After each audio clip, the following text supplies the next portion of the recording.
Guys, it's time to discover the mysterious and exciting world of Svelte. That's right, we are talking about the tool whose creator took more time to code it than to name it. And that's a good thing. After all, it was named the most beloved JS framework of 2022. And that has to amount for something. In this video, I'm going to show you how to get started with Svelte, even if you're a complete newbie. So fire up that code editor of yours, grab your coffee, and let's have some fun exploring Svelte together. Svelte is a JavaScript tool that can be comparable to React or Vue.js, but unlike those frameworks, it does not ship bundles to your browser. Instead, it compiles your code written using Svelte into vanilla JavaScript code. And due to this, main advantage of Svelte is performant and optimized code. And we can use that in our life, can't we? You can set up it in your computer, or if you want to skip that, you can use Svelte Repl, which is an online editor that allows you to quickly experiment with the framework without any configuration. I will put the link in the bio of this video. But for this tutorial, we will install it in our computer. So I have a folder open in my VS Code, and my node version is 19.2.0. So make sure to use the latest version. And I have pasted this command here. I will change the application name to my Svelte. The name is a bit tricky to write. Anyways, I will press enter, and next it gives me certain options here. So what I will do in this case is I will choose the skeleton project. I will choose the JavaScript, no ESLint, no prettier, and no playwright for browser testing. And also for this option, no. Alright, so next we will get into this folder that we just created, and I will run npm install. And this will install all the dependencies required for this. Alright, so installed. Now before moving forward, let me just show you the package itself. So it's using Vite to run the dev server, which will take care of compiling and running it into the browser. So let's do npm run dev. And it has generated this URL, which I'm going to open in my browser. Alright, so it's showing me the content of the file inside routes. So if I change it to something else, it will refresh automatically. Alright, so we are all done with the setup. Let me show you some of the basics of Svelte. Now that we are all set up, let's explore some of the basic concept of Svelte. And what I have done is open my VS Code and my browser side by side. I will just collapse my sidebar here just to make more room for us. And the most basic idea that you have to learn is that a Svelte file contains .svelte extension. As you can see, it's called page.svelte. Inside it, the HTML, the JavaScript, and the CSS can live together. So the way you write your JavaScript is you're going to open a script tag, and then you can put anything here. So in this case, I will define a variable called welcome message, and then I will say hello world.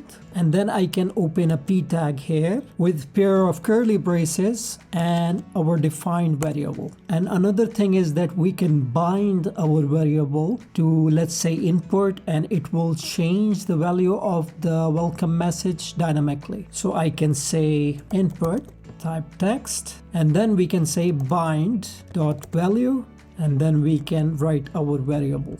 So if I save it here and I try to change it, it's changing the content of the variable as well. So binding is quite simple and easy, and I find it most convenient than some of the other frameworks that I have used like React or Vue.js. Let's say we want to define our styles for the p tag. How to do that? So I will paste some code here, and as you can see, the style of the p got changed, and that's how you define your style in a component. Let's create another div here. We will say new div.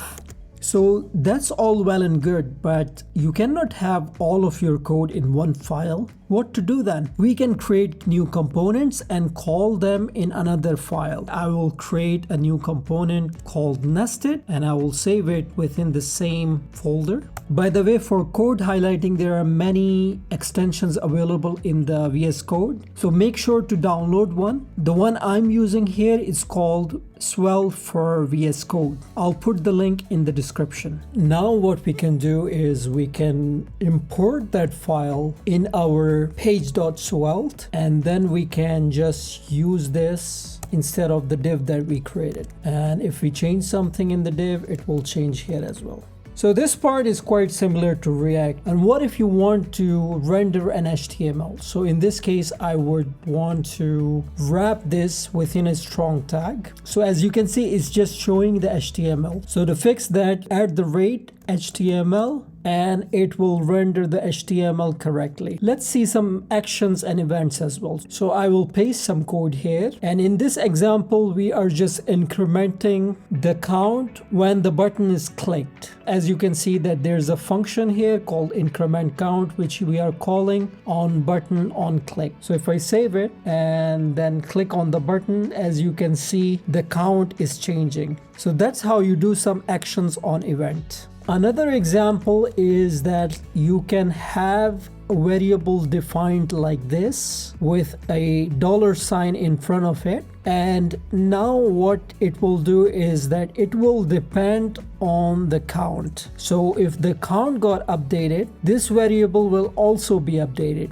This variable is being called here. So if I save it and I click, the count is changing as well as the double amount. So that's pretty cool actually. And if this wasn't enough, you can do this for the conditions as well. So in this case here, we have a condition which is checking whether the count is higher than certain number. So if I click now, once we get to the 10, it showed me this message here and it took the count back to 9. So the another question is like, how do we pass a variable to a child component? So I will update my nested component here, and as you can see that it is defining an answer here and then calling this answer within the HTML, and actually it's exporting. And if I go to my page, I can paste this here. So the answer we exported in nested got imported here, and then we are passing the value. So let me save both of the files. On the side, it is changing the variable. Let me change it to something else. Let's say plus 20. It got changed. But what if we don't pass any variable? So what's going to happen? It says undefined. So what we can do to take care of this is we can go to our nested file and we can give it a value. We can give it a value of, let's say,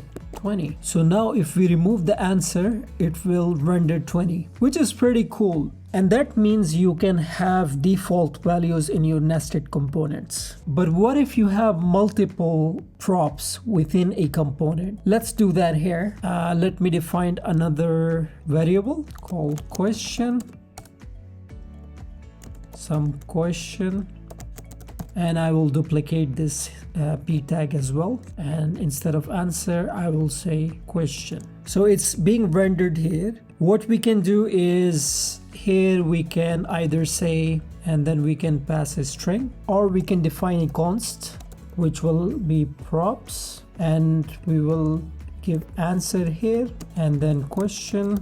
And then what we can do is we can spread the props like this. So this is pretty convenient actually. You don't have to define all the props within your component. Now if I change something here, it got changed. So enough chit chat, let's do some interesting work. So for this, I will just open Svelte Repl, and I will close my code editor, and I will just paste some code here. On the side, you can see something happen. Let me just explain what's happening. Let me just show you the functionality first, and then I will explain the code. So this is just a simple to-do list. I can write a list. Let's make a tutorial on Svelte. It's a bit hard to pronounce, but okay.